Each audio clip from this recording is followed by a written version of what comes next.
Welcome to the Symphony of Realities podcast, boldly taking you where no podcast has gone before. Sit back, relax, and enjoy the conversation as you settle into your X, Y, and Z coordinates within time and space. Here are your hosts, Christopher Anatra and Sean Bond. Hello, everyone, and welcome to another edition of Symphony of Realities. We hope you've settled into your X, Y, and Z coordinates within time and space, because we have a very special show for you today, especially if you're interested in the concept of remote viewing. My name is Christopher Anatra. You know me as the Quantum Businessman, with my co-host, Sean Bond. Sean, how are you doing? Hello, I'm Sean Bond of the Sonic League, founder of the Sonic League, sonicleague.com. Go into expanding abilities in the mind and what it is capable of, the human experiment that's going on this planet, and bringing in different perspectives to expand your mind. So spread this, share, click that like button and notification bell if you want to see more of this content, and you can look into Lyn Buchanan. Can you tell us a little bit about yourself and how would you summate your vast life onto a box? I don't know how I would ever sum it all up. I hope somebody does that for me in a good light when I'm gone. My name is Lyn Buchanan. I was a remote viewer in the U.S. military's remote viewing unit, and I was the trainer for the last 6 years I was there. And once I retired, about 2 years later, I was teaching other people in the government how to do the remote viewing. It was still classified, but about 2 years later, the whole thing became declassified. I started getting requests for training, and so I've been training ever since. We do police work and all that for free, and we do some work for pay, because I have to pay the viewers, if they do something. But that's it.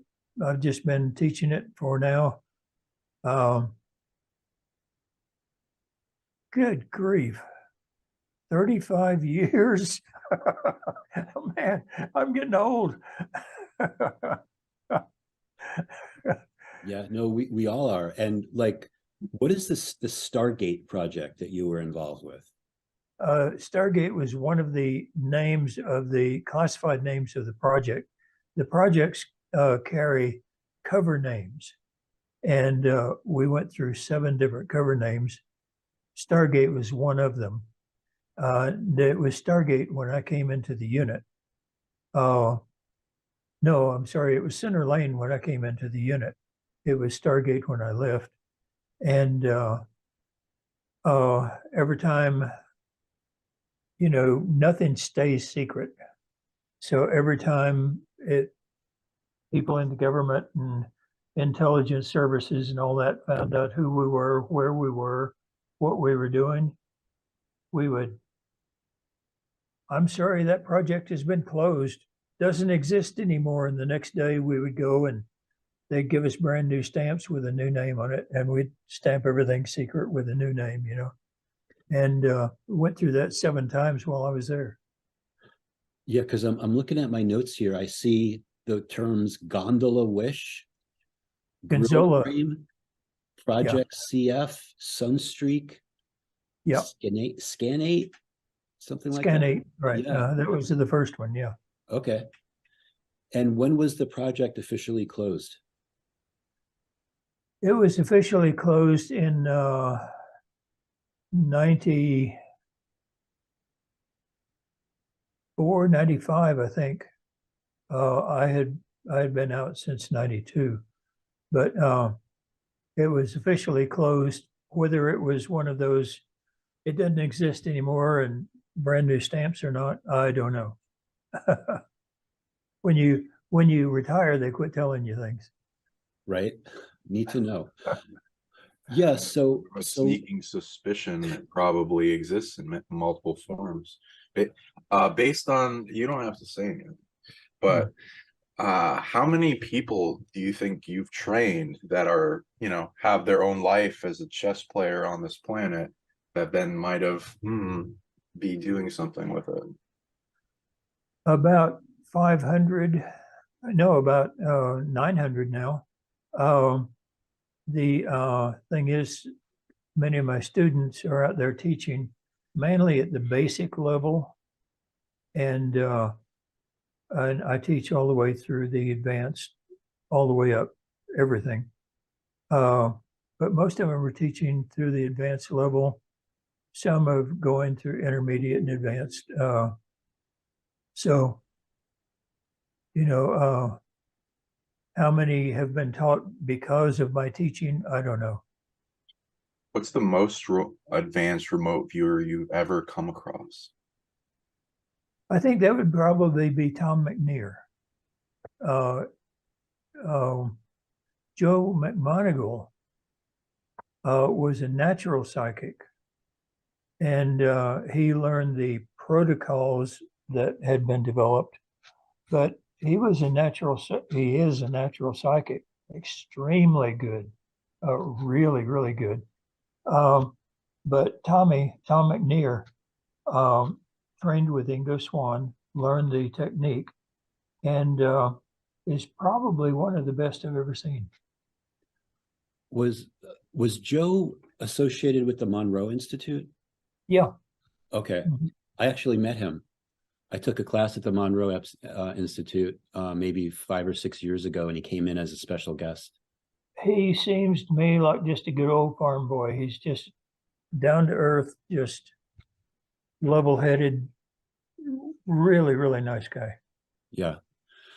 I remember him talking too about how he did better when he was under chronic pain.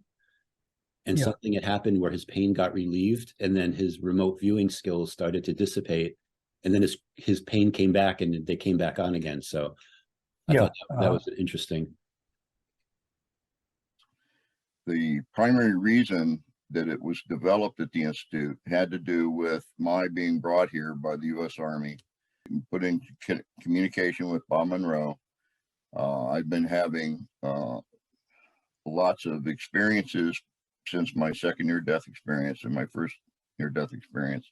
I was able to use specific sound qualities in the sound that the Institute provides for emptying my mind, calming my mind, centering my mind, things like that, which assist in producing the remote viewing information. Yeah, so there's remote viewing, and then there's controlled remote viewing. In the military, we used controlled remote viewing. Yeah. Okay. Remote viewing these days, when the project was declassified and it came out that controlled remote viewing was a scientific process approved and proven in the laboratory that it works and with a high success rate, all of a sudden, I think every psychic in the country said, well, I'm a remote viewer too. And we had palm remote viewers and crystal ball remote viewers and tea leaf remote viewers, pendulum remote viewers, and all this. None of them are anything like the controlled remote viewing. It's a scientifically proven martial art is what it is. It's almost like you're a Jedi. Yeah, well, the movies, Jedi warrior. I never said that in real life. And if I ever needed proof of how the dark side had taken the beautiful dream of what a nation could be and had twisted it, destroyed it, well, that was it.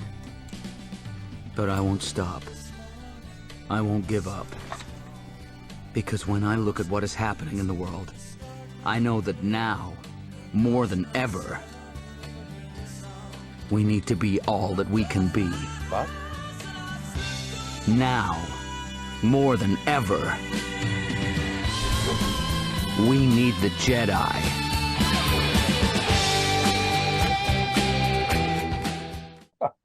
And you're referring to the men that stare at goats, right? The men who stare at goats. Yeah. And for people that don't know about that, and or have heard a little bit about it, a lot of it is based on you and some of the people that are also teachers. That's it. It begins with, you wouldn't believe how much of this is true. Almost everything in it actually happened and is absolutely true. But that was over like 20 years and all the different people who had been in the unit.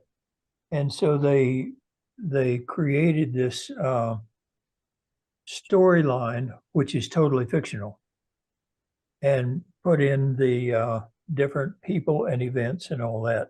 So did George Clooney play me in the movie? Yeah. But however, the character Lyn Cassidy was also a compilation of other people doing other things. So they did that to make the movie work. Yeah. My name is Bob Wilton.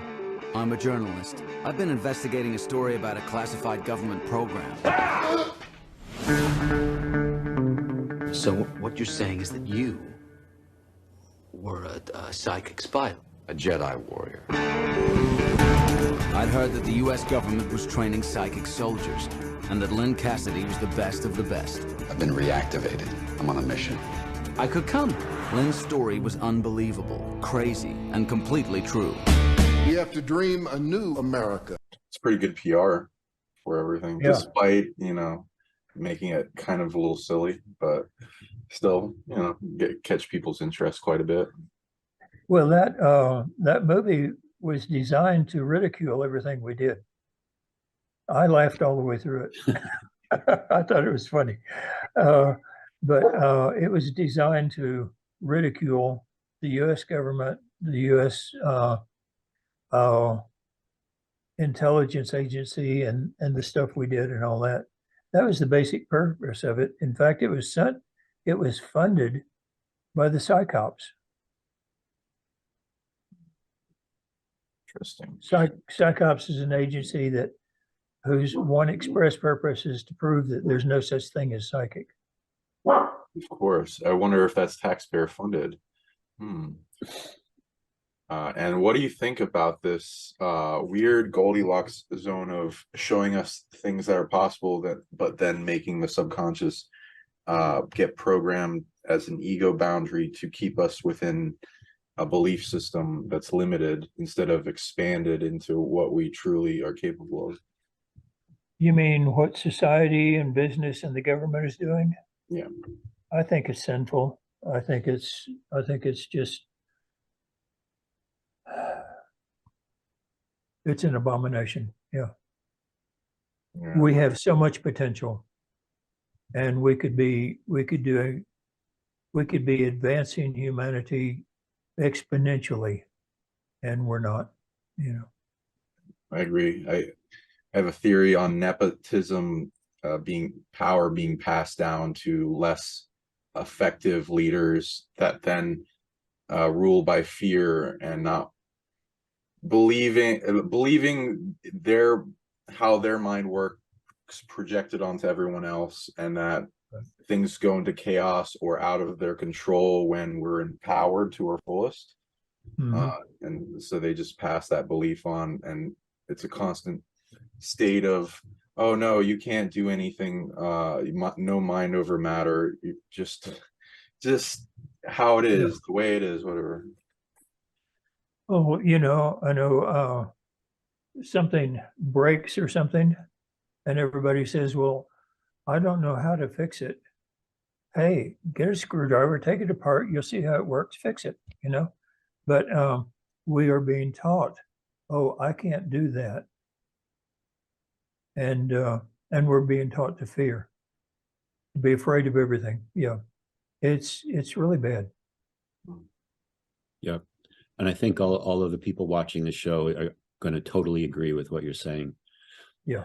And I have a question for you. So for our viewers, we're talking about remote viewing, controlled remote viewing. Why would someone, how could how could we use that in our like regular lives? Like what, the military has value in it, obviously. Yeah.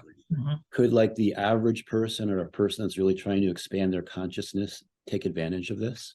Oh, yeah. It does expand your consciousness. And in fact, you can use the CRV, which is what I do, to find missing keys, to help your neighbors and all this, But there comes a time as you learn this to where the protocols become so ingrained in you that you just do it without sitting down and going step by step by step. And you find that you have expanded your consciousness and your awareness. And it's amazing, really. Example, I was going home one day from work. This is after I'd been viewing for several years there. And I was going home toward DC, heavy traffic coming out of DC because it was getting off work time. And it's a double lane highway with a wide area in between. And I needed to turn and go down a side road. I turned and waited. This heavy traffic coming out of DC. There was no brake in it. And all of a sudden, my foot came off the brake and onto the gas, and I went right straight through that heavy traffic. I heard something hit the back of my truck. And I thought, great, I've caused a wreck. I had no idea what was going on. I pulled over and went back.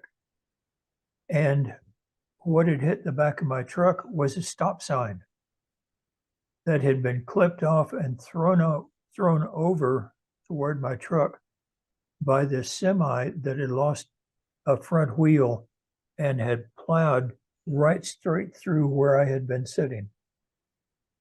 And I had no idea until I got out of the truck and went back. I thought I'd caused a wreck, but my subconscious danger and did something about it and saved me. Yeah. And it happens that way. That makes sense. And I have a question for you because, and this has to do with my mom, because right before us having this conversation, I called her and I said, Mom, I know you've told me about Lyn Buchanan before, but I can't remember. And she's like, Chris, I bought you his book like last year. And I'm like, oh, it's still on the shelf. I haven't read it yet. But my mother would sometimes remote view things without I don't think, there you go, the seventh sense. That's exactly. Yeah. That's exactly what I have. Yeah. So in the little town that we live in, about 20 years ago, there was a woman that disappeared. And my mother was remote viewing what happened to her. And basically, as it turns out, she was actually killed by her boyfriend. Mm-hmm. My mother knew where the body was. She saw these little buildings. She said she could hear the train going by throughout the day. So she knew there was near the train tracks. She knew that she was buried without any clothes. And so all this information was flowing to her. And then my mother, we went on an expedition by the train tracks to try to find where this was, and we couldn't. But later it was revealed it was at the fairgrounds at the town that we live in, which is near the train tracks, which is near these little buildings. So it's almost like some people, it just happens, it turns on. How would you describe that type of phenomena? Well, this is a natural ability that we all have to different extents. And the martial art part of this is training you how to use it, how to get in touch with your subconscious. Your subconscious is psychic. Your conscious mind isn't. It's illogical. Makes sense. And the CRV process is not a psychic thing where you go into a trance or anything like that. It's an interview and report. You interview your subconscious mind. It tells you things, you report them. And it's actually an interview and report process, but the way that your subconscious mind gives it to you is not in words always. but it's in thoughts, feelings, physical reactions, things like that.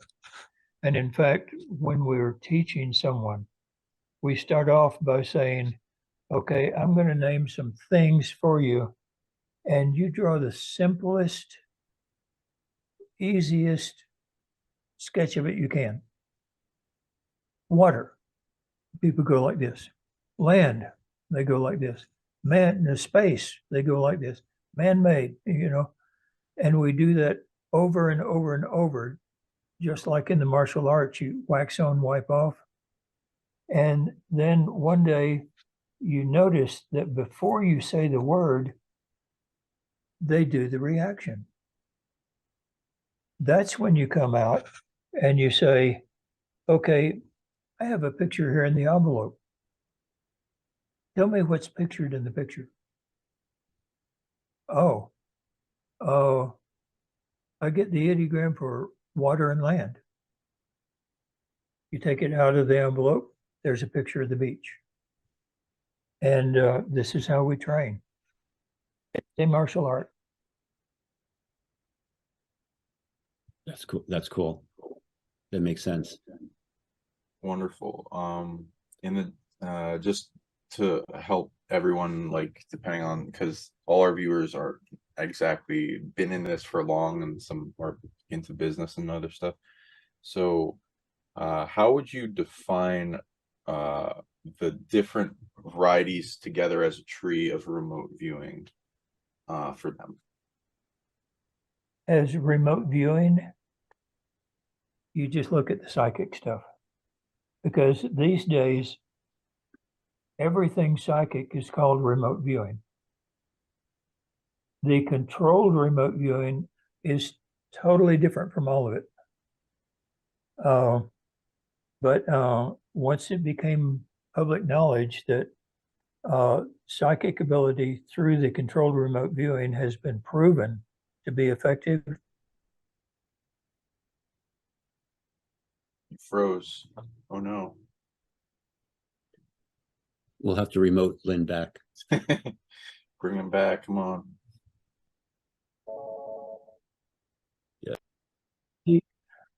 There you Okay. go. All right, we're back. And the thing about it is that if you call everything remote viewing, somebody who's new coming into it, the libraries and books and everywhere have things on dowsing, scrying, all these different methods. But now then everybody that comes into it brand new is focused. They think they have to take remote viewing training to do something that they do naturally because it's a natural talent, and they don't. So I think it's very destructive to call everything remote viewing. Yeah, when you were talking too, you were talking about like the ideograms, like the line for land and squiggle. Ideograms, yeah. Uh-huh. I watched an interview where you talked about the concept of ambiance. Yeah. So how would you describe that to our viewers? Like, how does ambiance play into this? You know how when somebody walks into the room and they're angry, how it just changes the feeling of the room, and you sense that. Well, that's in your immediate area. And, your nerve sheaths are made out of water, and you are like an antenna, and other people are like an antenna broadcasting and all that. And so, they say the 5 physical senses. I think there are 6. One is where you're picking up the signals in your immediate area.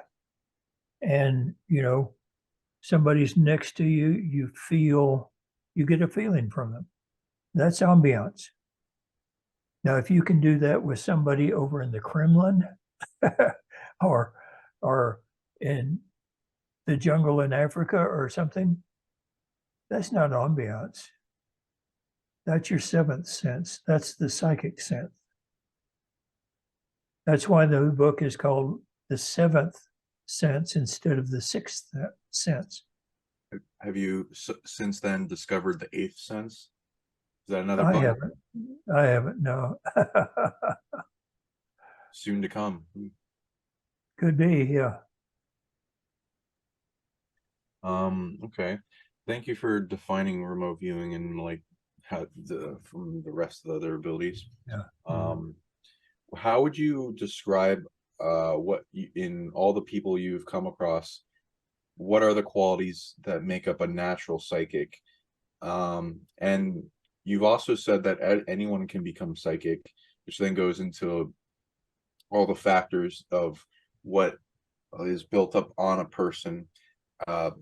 This, not pure humanity that would limit psychic abilities. So, and like natural psychic and what limits. Yeah. The thing is, everyone was born with some kind of intuition, okay? Some kind of psychic ability. And we're taught from childhood, no, don't do that, no. And we're taught, that's of the devil, you're going to hell. And, and we're taught to not use it. And everyone has the psychic ability. This is the thing, the training in controlled remote viewing doesn't make you psychic at all. You already are psychic, and all it does is teach you how to access it and use it. That's why it's called controlled remote viewing. It's not that the government or Ingo Swann or something controls the way you remote view. It's remote viewing that's under your own control. So it's controlled remote viewing. Yeah. Yeah. You can go, Sean. I have a question, but I'll let you go next. That makes some good correlations with like, oh, okay, so if the subconscious is the thing that contains the psychic part of ourself, and there are interesting obstacle courses and psychological gymnastics we have to go through in learning how our conscious mind, subconscious, super consciousness, and all the other things we define like ego, the id, and the aspects of what is mind and the layers that are built up off it from like old states of enlightenment consciousness, like the original mind, and that like makes up kind of everything. And its capability can be infinite and limitless, but there's something we've inherited with these body or whatever belief you want to go into with spirit in limitation of the mind and things we got to work out, and kind of like programming it like a computer, debugging it, repairing things, empowering it to turn on. Otherwise, like if you give a caveman a computer, they'll probably smash it and not know what to do. It's like a paperweight. So we're carrying around these psychic paperweight things that we got to like do all these things with. What, in your opinion, is the some of the pathways you've been presented of how to bring a person that's either has shut off, or what you were starting with at a childhood going forth, to get your psychic computer to a greater attunement? Let me use an analogy of electricity, okay? Electricity, everybody, what is it? And there were all these myths and everything around it. And once we started using it, we started finding out what it is, okay? Your psychic ability is the same thing. If you want to find out what it is, you can do all kinds of studies and laboratory reports and databasing and all that, but you'll never really know what it is until you start using it. And then you get a feel for it, and then you understand it. The thing is that we have researchers who are out there doing everything they can to find out what it is. Back decades ago, it was mental radio. We broadcast radio, and then they found out, no, we don't. And then came up high fidelity or something. And everybody, oh, this is this, that. Now then, the latest thing is quantum entanglement. And everybody's out there saying, oh, this is just quantum entanglement. And, 5 years from now, it'll be something else. And people ask me what I think it is. My answer is, I don't know. I have no idea. What's your theory? But I know how to use it. I don't have a theory. I really don't, because I don't care. I don't care what it is. As long as I can use it and help bring home some missing kids, bring home some missing soldiers, fine. Let the white lab coat people do all their things. I'm going to use it. And I don't really care what it is. I've learned how to use it, and that's what I'm doing. Cool. I have a question for you about something. Have you ever heard of something called Vibravision? No, I don't think so. Okay, so Vibravision is it's basically it teaches blind people to see.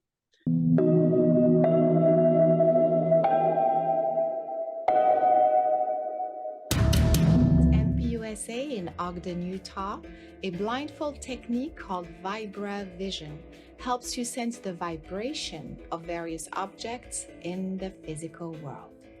All physical matter in the universe is actually a form of energy that's made up of atoms. And those atoms are cycling or vibrating at a certain frequency. Practicing Vibravision gives us the ability to access our sensors and to perceive those vibrations, and then convert it into a usable mental image we call mind sight. Red, yellow, blue, yellow, orange, blue, green. We can see the unseen, to do things that are thought of as impossible. 8 of clubs, 10 of diamonds, 5 of hearts. 1, 2, 3. At MPUSA, folks of all ages demonstrate these incredible skills inside the academy and out in the real world. How about the grilled chicken and sausage gumbo?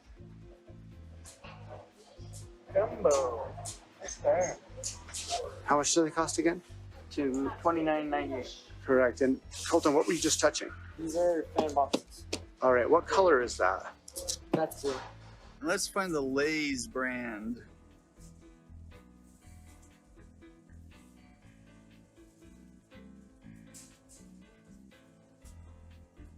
Old Spice body wash. Very good. And there's a yeah. school out in Utah that teaches it. It's based off of a martial art called Merpati Patua. Okay. Now, there's someone named Tom Campbell who is associated with the Monroe Institute. He wrote a book called My Big Toe, or My Big Theory of Everything. Yeah. And he went to the Vibravision place in Utah and was being like a skeptic to try to figure out what was going on. And I was on another podcast with some other people, and I asked them about it. And I'm like, Tom, how are these blind people seeing? Or they would take someone, they'd blindfold them, bring them into a supermarket, and they'd say, find the Kellogg's cornflakes on this big row of cereal. And they'd walk up right to the Kellogg's cornflakes and pull it off. And I'd say, Tom, what is your explanation for how this is happening? And he called it real-time remote viewing.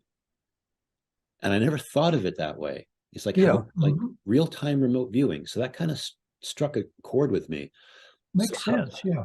Yeah. So I don't know if you have any thoughts about that, or is it possible the blind could be able to using remote viewing, in real time, navigate their surroundings? Well, it does make sense, because with the controlled remote viewing, especially, you don't get words like it's brown. You see a color. You don't get, ask how it tastes. You taste it. So your subconscious is giving you physical sensations to describe the target. And it rarely ever gives you words. And so, yeah, if a person is blind and they learn that their subconscious knows where it is and learns how to listen to their own subconscious, yeah, makes sense to me. Yeah. Yeah, because a lot of the exercises were like holding up colors and a Yeah. red card, and it'd say red, green card, green, blue, like, and they get it. Boom. I'm like, how are they doing that? Yeah. So, yeah. And basically, that's what we do in the controlled remote viewing, because, in fact, we talk about working blind when we have a project. They get the number of the project. Okay, so the project may be something in some far off country or something like that, and this is project number 3 for the day. Question number 1, what's the answer?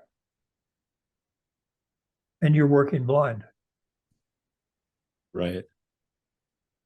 And you go through the process, you begin to see, feel, taste, and respond physically, and you report what you're getting. Yeah. So it's like a ninja, like, right? They can see the 360 degrees all around them. Sake no Jitsu. Yeah. Sake no Jitsu. Yeah. Or if my mom says she has eyes in the back of her head, she might actually have back of her head. Yeah. Can't get away with anything, right? I know. A mom that can remote view, I can't get away with anything as a teenager. That's right. So what, in your experience of like trying a bunch of different things and you being your own experiment with your own body kind of thing, and more amplification of your internal abilities, what have you noticed of intake of food, of water, of energy, and like rooms? Have you done any testing on like what has amplified your abilities so far? Well, practice is what amplified the abilities. The abilities, however, are actually a heightened sense of awareness, not only in space, but also in time. And you can become aware.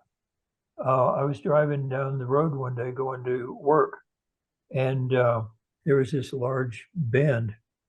And as I was driving along, all of a sudden I saw a man walking a big dog across the road, and immediately looked, there wasn't anybody.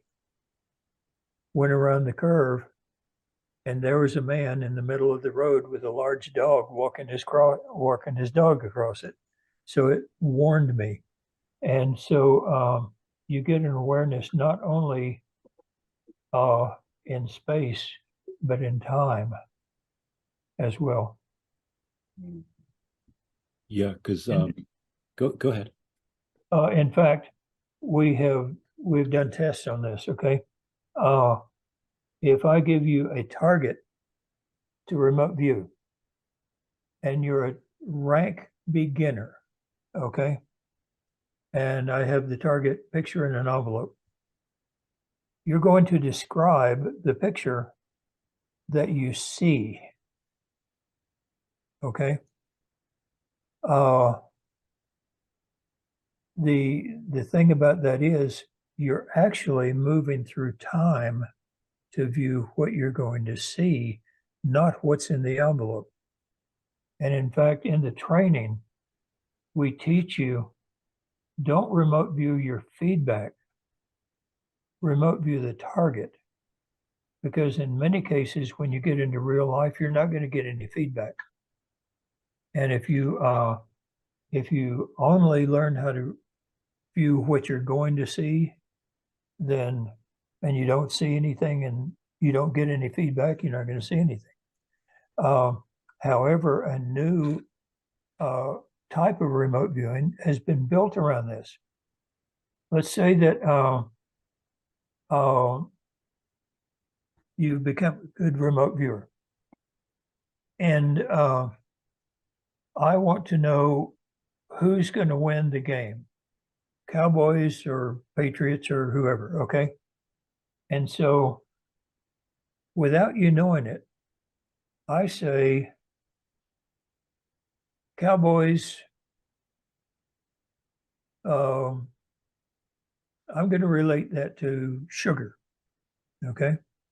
Now, Patriots, I'm going to relate that to, I don't know, vinegar, okay? Then I say to you, move mentally to 10 o'clock tonight and tell me what you taste. Ooh. Oh, I taste vinegar. I know who's going to win the game. Interesting. And it's called associative remote viewing because you associate something that they're good at getting. You ask them who's going to win the game and you just tell them it's a game, they're going to pick their favorite. But you do it this and they work blind. They go to 10 o'clock tonight. They tell you what you taste. Whoever wins the game, that's what you give them. And they taste it. So what you've created is a time loop. Ooh, that's cool. Yeah. I like that. And it works. I was going to say, it makes a lot of sense. It works for betting. You can come away with Las Vegas and bring a lot of money with you. Yeah. Yeah, right. And you can you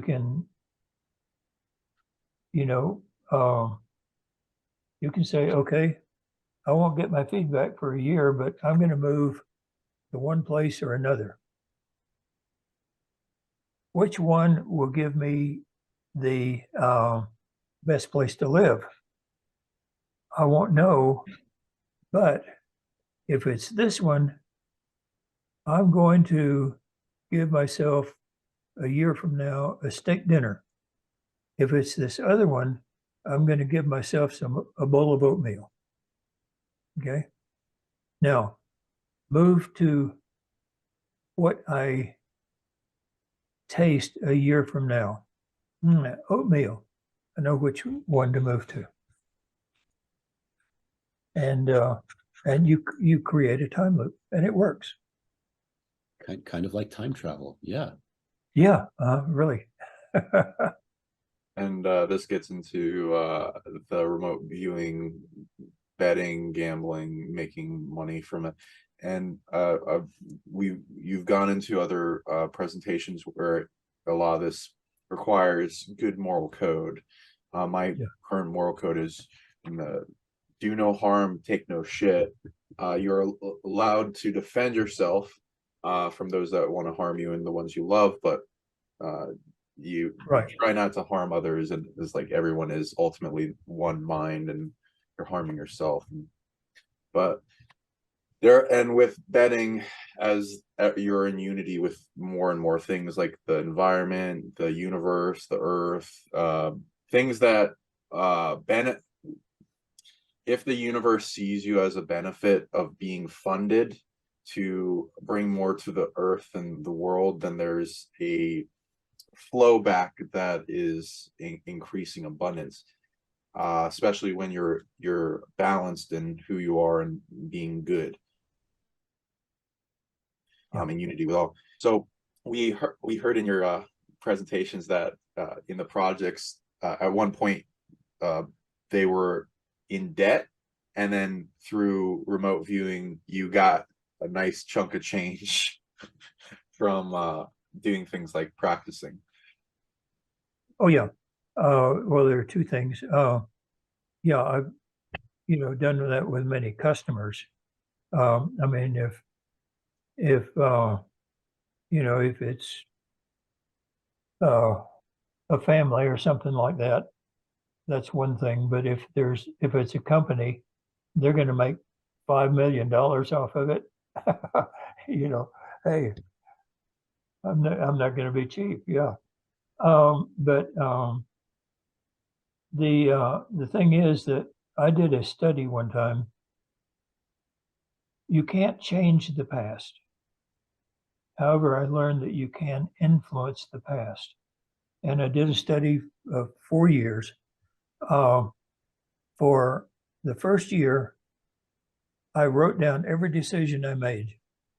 That was an important decision, you know. And come to find out, I was right about half the time, wrong half the time, you know, just chance. And so the next year, I started doing this associative remote viewing and saying, okay, what I'm going to do, you know, on this decision, what will I find out later? And I learned that I don't need to make the associations, because later what I can do is I can sit down and do a session accessing myself at the past moment of decision and putting in hindsight. And so all I had to do was learn to listen for hindsight from the future. Well, that's what you teach in remote viewing. You listen to your subconscious. And so my correct decisions went up to around 86%. I tried that again for another year and went up to over 90%. And so just as a control, for the 4th year, I did not do any of that. And my success rate was a little bit above 50%, not much. And so now when I have an important decision to make, I will say, what feedback am I going to give myself? And at some time in the future, I will sit down and do a session accessing myself at the moment of decision making and put in hindsight. And it works. It really works. Wow. I do that as well. Like before, like, oh, this is a big decision. What does my future self want me to know? Yeah. And then sometimes it comes in like deja vu and like allows you to change things. We also do that in our healing things in retro causality, psychokinetic force of like healing energy. They also teach that in Reiki too. Send healings back and forward in time. We've gotten it into past life remedy, which is, especially if the life is separate from you, it's like this quilt of time bubbles of moments. And as they get farther away, they're less attached. And they become like a Schrodinger's cat box of, is it alive or dead? And based on the observer and the anchorage of it being real. And when you're if a past life especially is wounded and is influencing you greatly and in a negative way, and you have reason to influence it, and you can make it less. There's parameters, of course, and there's like, you can change it quite a bit, but within a parameter of it not interfering with your other lives in a track. So you might be able to give yourself an expanded 5 years of life or whatever, if you're changing it from a death that's really torturous and passes down a wound. But and you want to go back in time and like, oh, instead of going right and getting captured by the Inquisition, go left, and then there being another outcome. But there's a way to mitigate trauma and wound and get rid of it, or healing it, or sometimes it is set in stone, especially based on factors of needing it to be. So then all you can do is really give it what it needs in love and supporting it, so that it's less of a big impactful wound, and it will affect the future. And there's ways for it to cycle back to the moment when you decided to do it in the now, in effects. But a lot of the time I read they have to be dormant so they can have as little change to fluctuate the timeline as possible, and then they all like come to growth like a garden. That's one of the fallacies about psychic functioning, and I don't know where this came from, that you should never use it for your own benefit. Why not? Yeah. You use other education for your own benefit. You use your job for your own benefit. You use everything you do for the benefit of yourself and your family. And why not use this? It's a talent. It's an ability you have. Exactly. And as you were talking too, it reminded me of business. So like as a business owner, like should I spend the next year focusing on this product, or is it better I focus on that product and then getting like the result in based upon these different inputs that you get? Like, yeah, I should have been focusing on product A is going to bring me the most benefit and help my clients the most. So you bet. Yeah. So why not? Yeah, if you could use that, of course. Yeah. Absolutely. Yeah. And you know, if you can help your family, oh yeah, absolutely. Yeah. I don't know who I've heard that too. I've heard a few different moral limitational boxing in of who we are in arguing for our own limitation. And I understand why they're doing it. It's people have lost their way with moral code. They don't know how to define it. They're not having like philosophical debates around it, and like the natural law that applies to everything universally, that's underneath everything and is observable. So a lot of people are just like throwing darts at a board to like, oh, this is what moral is. And then I know it. They'll have some gold nuggets, but a lot of times it will rear back on themselves and limit them from what the true aspect of the expansion of the universe wants. Yeah, what goes around comes around. Yeah, absolutely. You hurt others, you hurt yourself. You help others, you help yourself. And ethics really boils down to two things when you get into the controlled remote viewing. Do unto others as you would have them do unto you. Actually do it. I mean, really do it. The second rule is don't do to others what you would not have them do to you. Okay, just don't do it. And you follow those two rules, your ethics fall into place. Golden rule. Yeah, absolutely. Yeah. So, okay, let me ask a question, then I'll let you, Sean, you ask your question. But there were three things that recently happened to me that I wanted to like get your opinion on, because I felt like I was being remote viewed. So I'm in my house, I'm in my bathroom, kind of close my eyes. I put like some pressure on either side of my nose, and I see like a woman in a Chinese military uniform, like looking at me. And I'm like, and then I had another case where someone that I know, she's a really good psychic. I'm in my bedroom and I'm going to lie down to go to bed, and I get a vision of her standing behind my door, like looking at me. And I'm like, and then the third thing was I was doing a journey with someone, which basically means it was basically like I was emitting a lot of energy, like with a psilocybin type product. And then I closed my eyes and I saw like, it looked like military people in deep sea diver masks with gear on, trying to like figure out what the heck was going on. So is it possible that like I was seeing people that were trying to remote view me? Like, is that a possibility? The first two, I would say so. The third one, I'm not sure about that at all. Okay. But the thing is, you can become aware, and when you do, when your subconscious becomes aware of it, it will generally give you a feeling or a vision or a sound or something like that, but it will find some way to physically let you know. And so you see the person peering around behind you, from the door. They're not there. They're invisible to everybody else, right? And to you too. And yet your subconscious projects an image into your mind to let you know, hey, somebody's watching you. Right. Yeah. Have you ever noticed when a remote viewer wants to watch you? Or oh yeah, I was over in Germany, and one of the remote viewers there, I was over there teaching a class. One of the higher level remote viewers that was there decided to spy in on me and all that.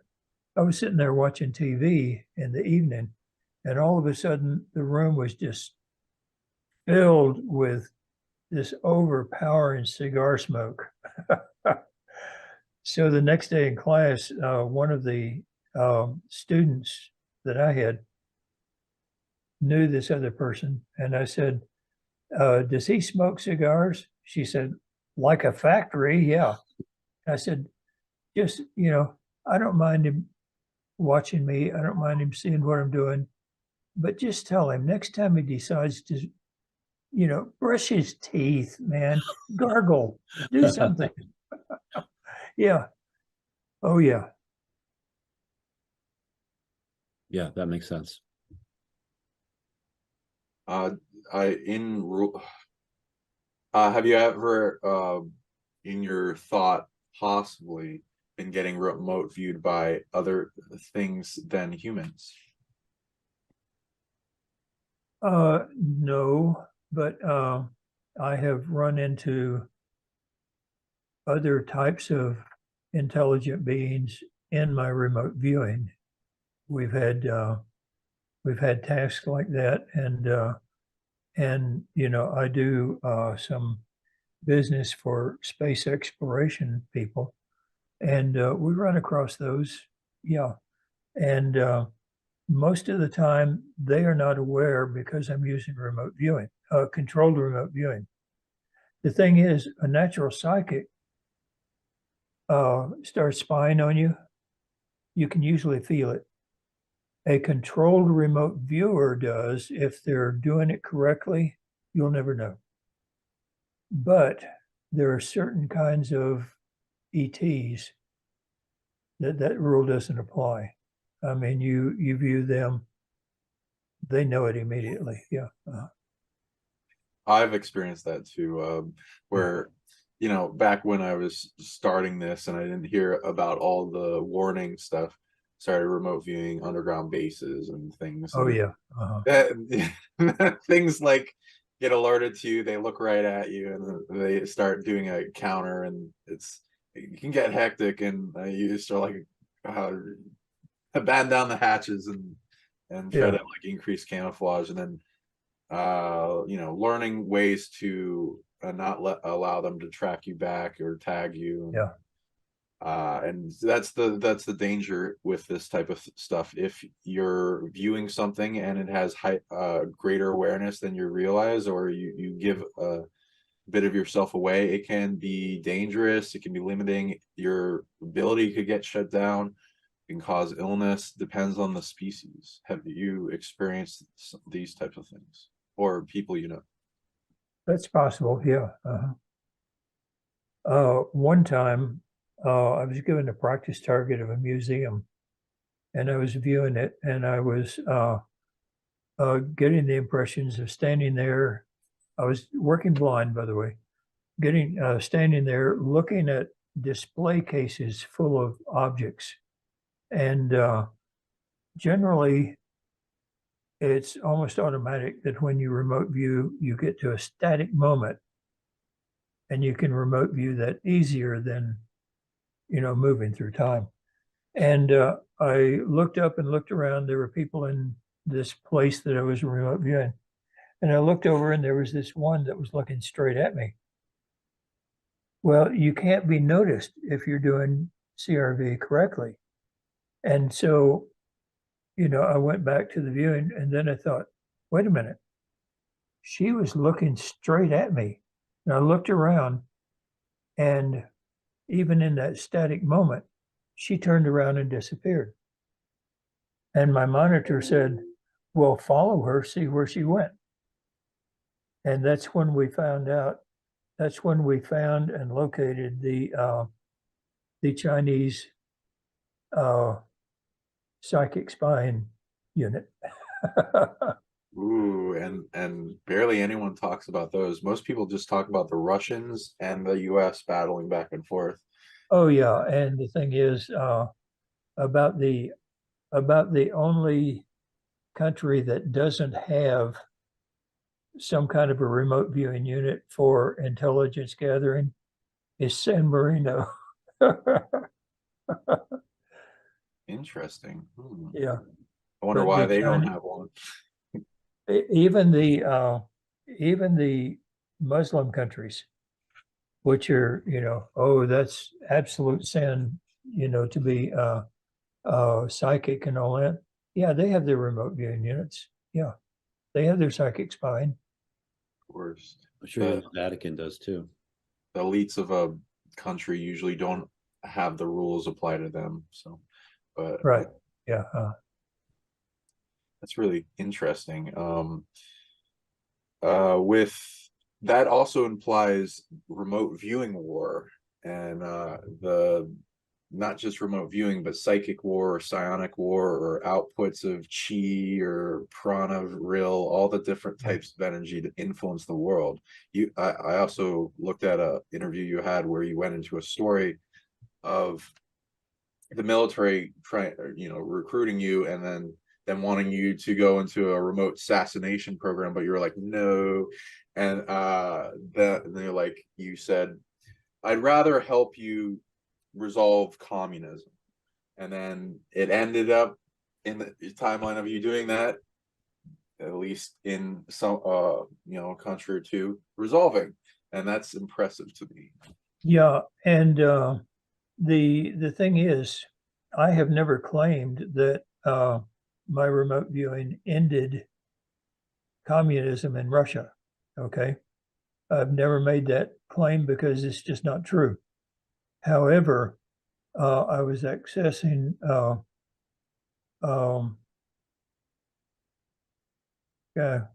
old age here, the guy with the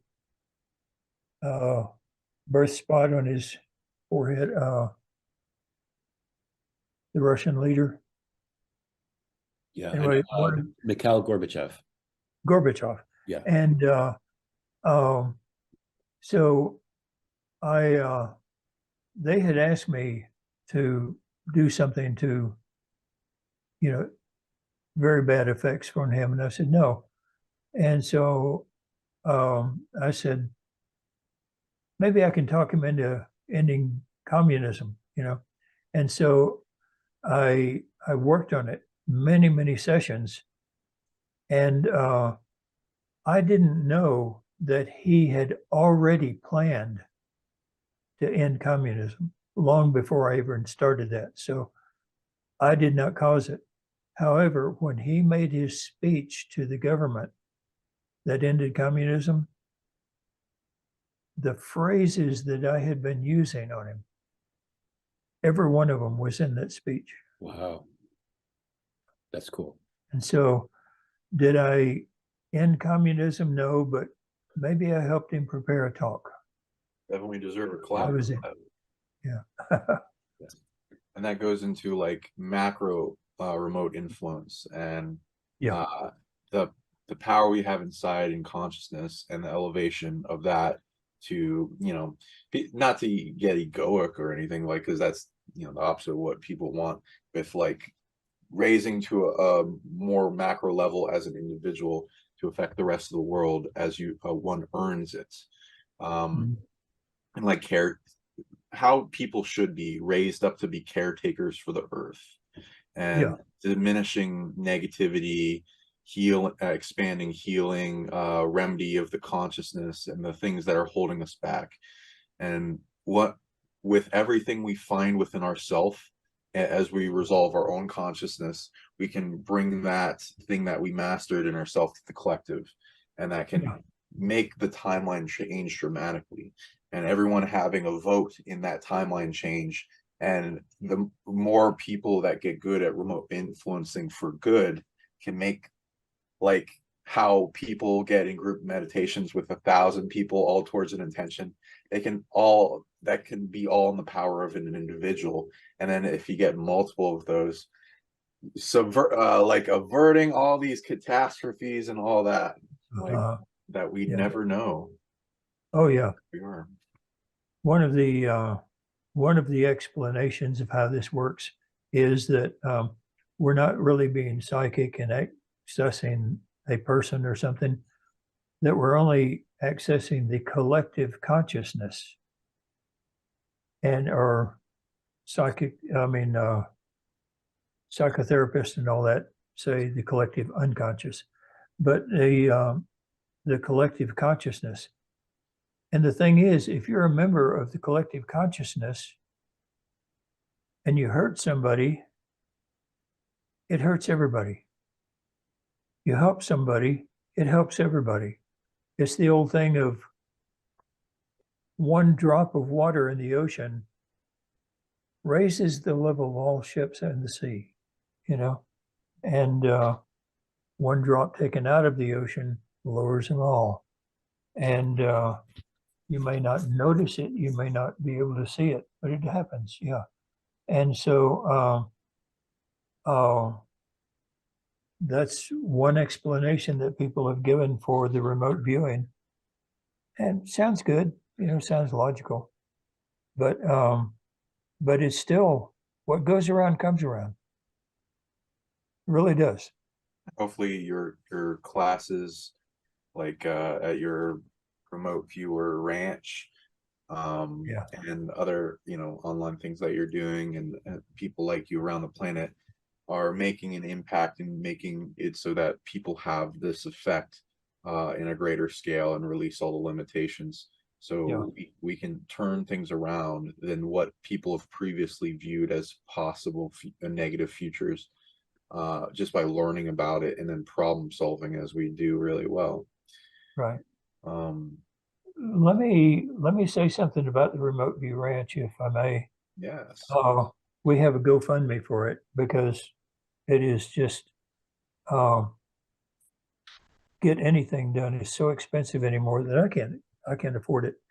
But I was basically given this 120-acre ranch, and it has buildings on it. We need to get them going. I'm going to make it a training center, not only for myself, but for other CRB teachers, and also a research center. One of the projects we have going right now is, do you know what an area book is? No. For diplomats who are going to be sent to another country, you give them an area book that tells about that country's religion, economy, habits, social habits, social mores, everything else. And you get them steeped in that so that the diplomat doesn't go there and start a war by doing something stupid. And we're going into space. We're already in space, but we're going into space big time, you know. And some of these space exploration companies, we have learned how to do demographics, remote view with good accuracy, demographics of societies. And there will be a time when our astronauts go to other planets. They need an area book, and we can provide it. Ooh. There are also going to be times when the ETs openly come here, okay? We can lay their demographics over our demographics, and we can find out where the problems are going to be, where the greatest cooperation is going to be. When they come here openly, are they going to want to live in the cities, in the countries, in the Bible Belt? Where are they going to want to live?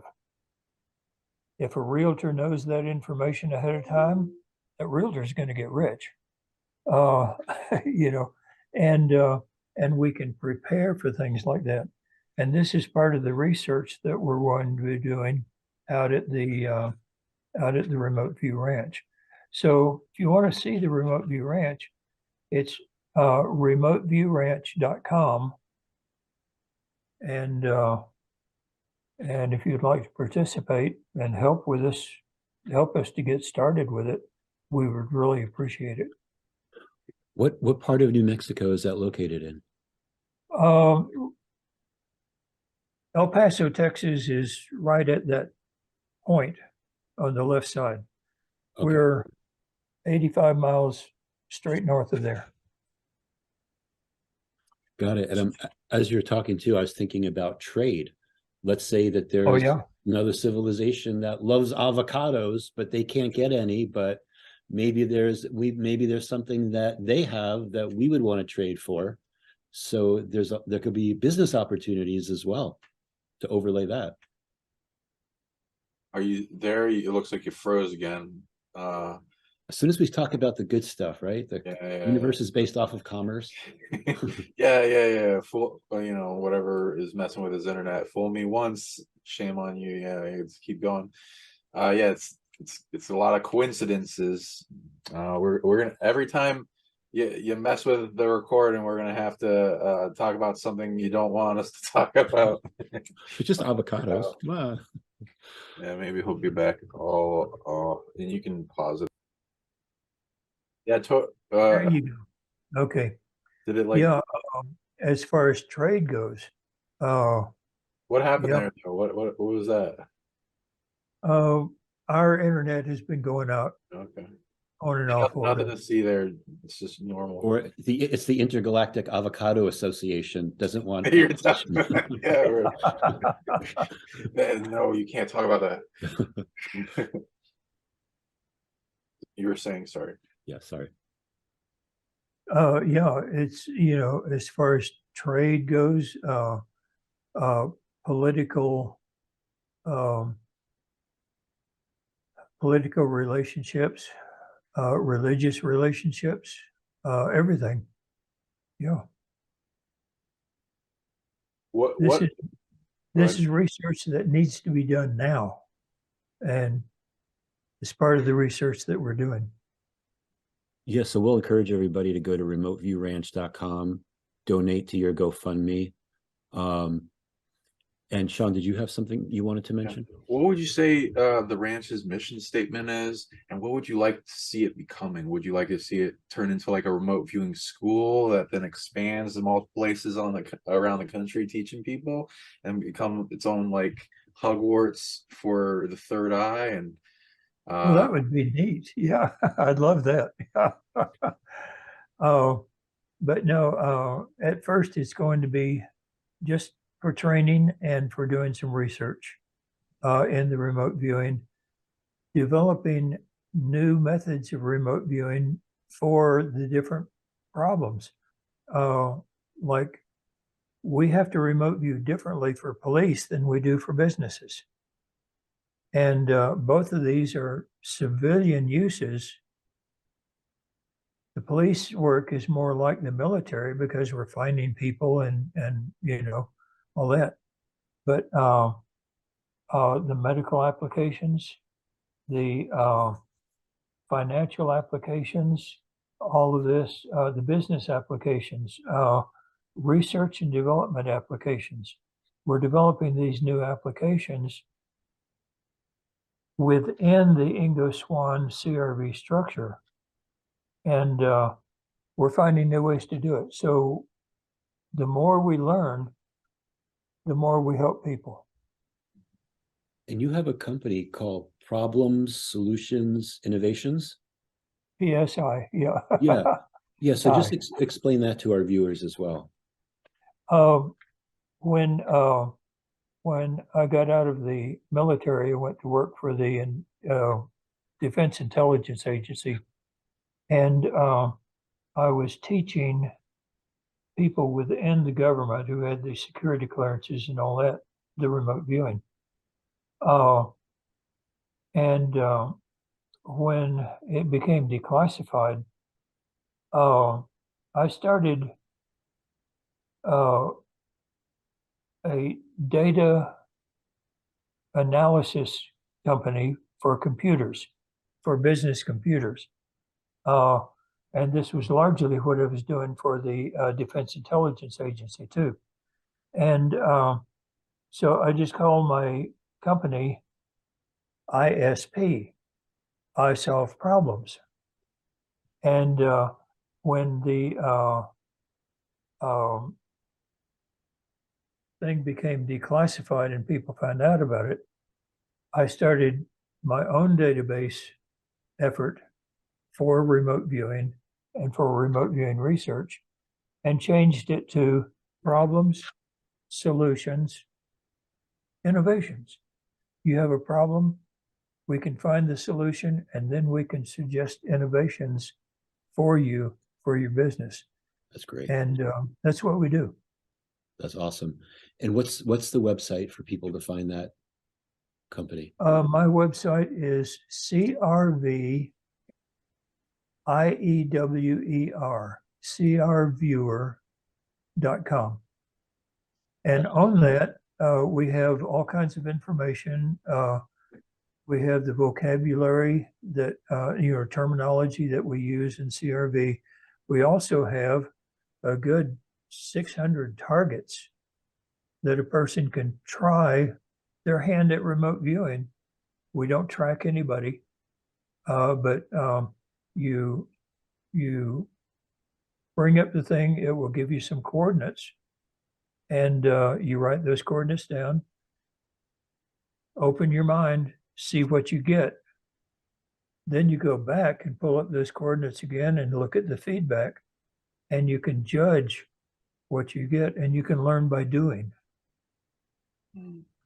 What do you see this becoming in the future? Do you like we're like, oh, there's you should make like multiple schools for it around the planet and put it on like places of power that you viewed into, so it supplies it with unity with Earth, keeping it going, while like the wizard schools of old that would like teach fill up a whole bunch of knowledge into a person and then have them go out into the world, and then they end up being in like the court of some king, or nowadays being in like corporations, and corporations hiring you, having a remote viewing department, or like a bounty hunter out to like different people that hire, and then expanding the ship of the corporation as it goes through the rough seas of business.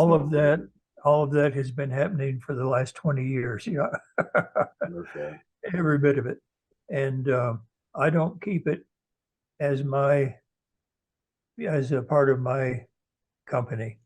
When my students get to where they can do this, I help them set up their own company, and then push them out the door and, push them out of the nest. So I don't make any money from it, but it's helping. It's helping the world. Yeah. Have you seen that big ass bronze statue of yourself in the future at Remote View University? No, in fact, I did remote view that, and what I got was a park that would be located right where Fort Meade is located now, and a little kiosk type thing, where you can go up and sit and enjoy the park, and a plaque up there that lists the names of the remote viewers that were in the unit. And that's what I got. So that's about how famous I'll ever be, I guess. I don't care. I mean, there's still time to change the timeline. I don't care. I just want to help people. Yeah. Yeah. It's not about the statue, but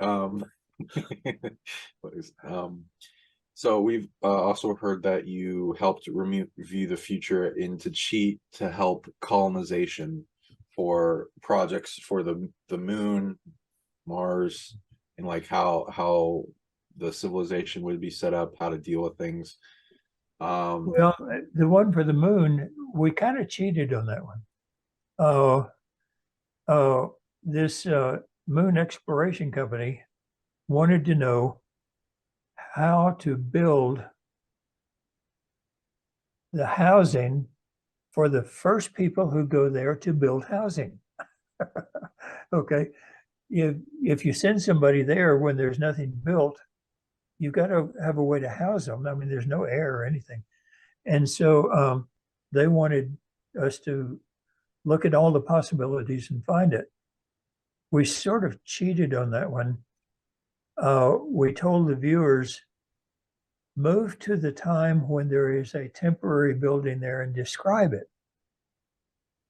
And they came back and described it, and as a small crater, stretch plastic over it that will keep the radiation out, but also, give you a sealed area because you seal it all the way around. And you have a place that will house people with air while they go out and build things on the moon. And so that's what we turned in. And that's what's going on. Yeah. Mm-hmm. What's the craziest thing you've ever remote viewed? Oh, we were doing an ET thing, and I found a group of ETs around Saturn on one of the moons. And they were so alien, totally alien, not an advanced culture at all. On a moon of Saturn? One of the moons, yeah. Okay. And that there was no communication, the way they thought, the way they acted, everything. There was not anything that was humanly understandable about it. And I think that was one of the strangest I ever did. One of the neatest was another ET thing where they had me view the ET base that's in northern Australia. And Pat Price had remote viewed that. They caught him being there because they're one of the types that can tell when you're remote viewing them. And it scared him. He never went back. But I got there, and all of a sudden they let me know, we know you're viewing us. Go ahead, take a look around. Huh. And so I went ahead and looked around and reported everything I got. And we did get some feedback on that. That was I won't tell you about the source of the feedback, but yeah, we got feedback on that one. It was accurate. Yeah. Interesting. Yeah. Have you had any experiences with things like vision questing, internal vision mystery schools, and like astral travel? No, I haven't. Like a psychic guide coming to you and like talking to you and like, oh, here's where you go, or an animal showing you the way through something? No, I do the controlled remote viewing. That's all I do. I have had the PK ability since I was about 12 years old of affecting things. You know what a poltergeist kid is? Is that where a poltergeist haunts a kid and then that's psychic? Well, it's where the kid gets emotionally upset and things start falling off the shelves and everything else. That actually happens to a lot of kids, but it goes away. When it happened to me, I thought it was just neat as could be, and I started playing with it, experimenting with it, seeing what I could do and all that. And so as a result of that, I kept that PK ability all the way through my life. And when I was in Augsburg, Germany, I was demonstrated a computer program. This is in the movie, by the way. I was demonstrating out a computer program that I had written to tie 12 different countries of computers together. We had the commanding generals of all these different units from the 12 different countries. And this other sergeant had wanted to get selected to write the program. I got selected. And so I was about to show the, I did my little song and dance presentation, and I turned around to push the enter key to make the program work so I could show them it working. And the field station went dead. All the computers in the field station went dead. And I turned around, and this other sergeant was at the back door. Well, my computer went dead. He was at the back door, and he mouthed, "Gotcha," and turned around and left. I got flaming angry, and that's when the entire field station went down. General Stubblebine, who was head of the Intelligence and Security Command at the time, got wind of that because it was reported to him. And that's when he came out to Augsburg, said, well, this is in the movie too. 117 has launched, tracking now. Charlie Oscar, 34.80667. Did you crash those computers? Yes, sir. Far fucking out. How'd you feel about a transfer, son? He got right up in my face and said, "Did you kill my computers with your mind?" And I was going to lie about it, but I heard myself say, "Yes, sir, I did." He said, "Far effing out if I ever got a job for you." And he took me back to DC to start that unit that would destroy enemy computers. Congress said no. And so that's when he put me out into the remote viewing unit. Yeah.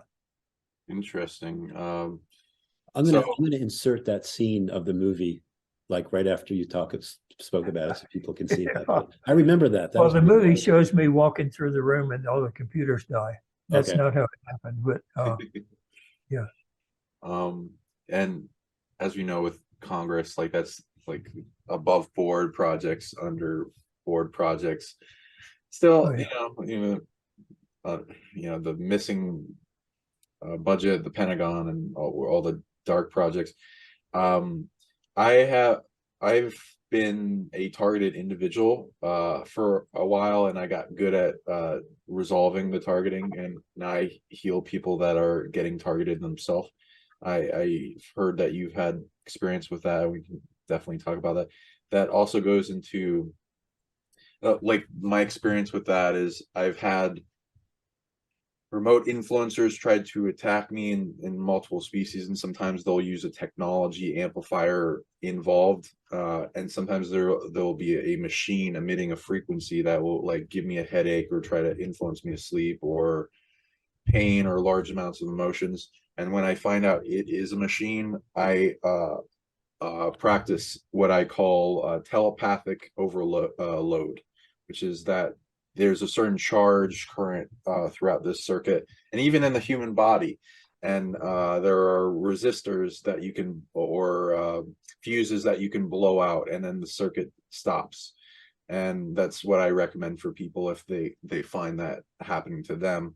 You can overload it. There's a certain charge you can create in like your solar plexus and build it up with emotions and have it directed towards the thing that's incurring on your free will and your boundaries. And you have the right to protect yourself from things that do you harm or the ones you love. Absolutely, yeah. What most influencers don't realize is that using electricity again, you connect a wire between you and me. Hey, that wire goes both ways, right? And so, I've had people do that, and they don't do it again. Yeah, you're on a lot of do not fuck with lists. I'm sure. What can you say for those that are going through targeting based on your experience and path and how to help them? Of course, go see you for consultations, but if you can give a little. What I would say is that what most people do when they target you is they they're not looking for information. They're looking to hurt you. Ignore it. And they quit. But you get all emotionally wrapped up in it and start suffering and all that. Hey, it just encourages them even more. The analogy here is never wrestle with a pig. You just get dirty and the pig just loves it, right? And so if you let yourself get all emotional and upset and everything else, hey, it just encourages them. Just flip them off, say, yeah. And pretty soon it doesn't work and they quit. It's just that easy. I get what you're saying, like impressing the effect of that they're having down to a mosquito bite and barely anything, to where it also, besides discouraging them, I do the same method, and I like break down like what is the thing that you're doing, the ability, the format. It's loving detachment. A lot of things, especially that are enmeshed in war and other species that are like really good at psionic war and offense and stuff, are like entanglement trap predators. The more you entangle with them, the bigger they get. It like overtakes the whole show in senses. So if you can compress it down, detach from it, and shrink it down so that you get information about it, but it's barely a blimp on your radar and has less and less effect on you. Without taking back stolen authority, having sovereignty over your field and your body, then these things like lose their power. Absolutely. That's right. Yeah. It's just like, somebody in your workplace annoys you. Ignore them. They go away. Yeah. And I just wanted to say, like in conclusion, like, we really appreciated talking to you.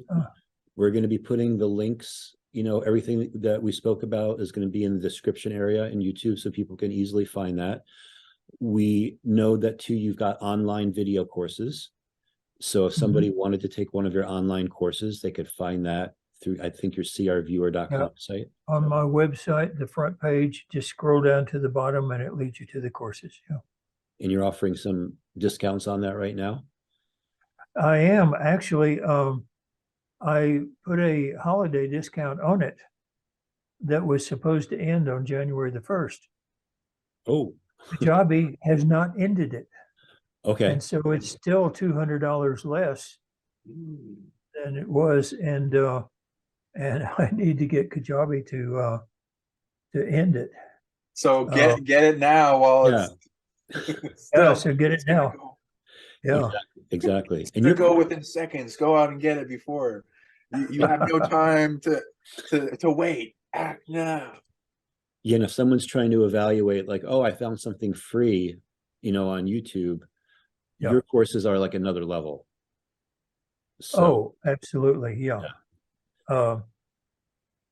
if it's free, it's worth the price you pay. It's like the bike you ride on in remote viewing. The thing is that there are a lot of people out there teaching remote viewing and controlled remote viewing at the basic level, and then you finish and goodbye.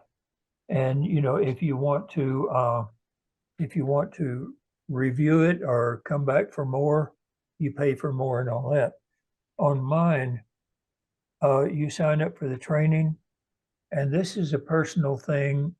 Being raised a Texan, which I am, I'm proud of it. If you hire me to teach you remote viewing, I haven't done my job until you've learned it.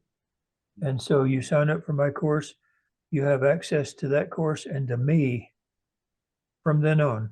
No more charges, no more anything like that. And so because of that, I spend 20 hours a day sometimes just at the service of students and all that. Wow. But it's what I want to do with my life. So that's what I'm doing. Yeah. That's beautiful. Whenever you do something that you're passionate about, that's great. Oh yeah. I respect that. I respect that a lot.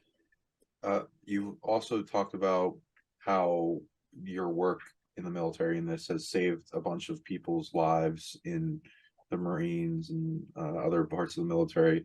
They may not even know it, but just them being here instead of being taken away makes the world a better place, makes the timeline right. better, even if they don't know it. Like, hire yourself a big ghost aspect of yourself that does things around this, that holds the subconscious and all the data accumulation, that it's doing things without you knowing it, making the place better. Yeah.